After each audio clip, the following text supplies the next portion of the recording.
Giorgia De Zulian nelle prime due vasche a farfalla 33,26, Munaro 33,99, Ciman 34,68.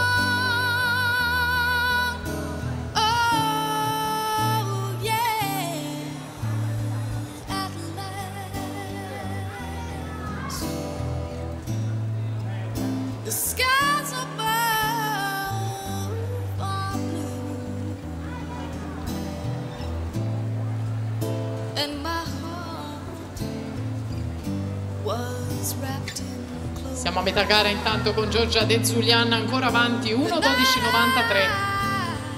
per l'atleta del centro nuoto Jesolo, Ciman 1,16,65, 1,16,92 per la Munaro ancora in terza posizione.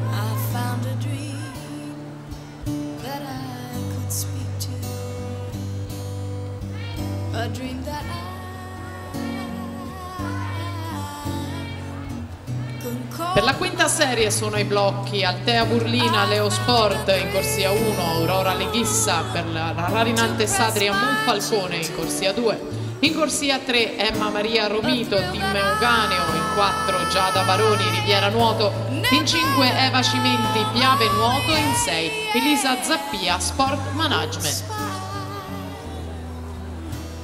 E intanto Giorgia De Zulian allunga nella terza frazione, quella della Rana, con un vantaggio solidissimo, va al tocco 1,58,52, manca ora l'ultima vasca a stile libero per lo sprint finale. Ricordiamo che il miglior tempo fino a questo momento è quello nuotato da Margot Buso.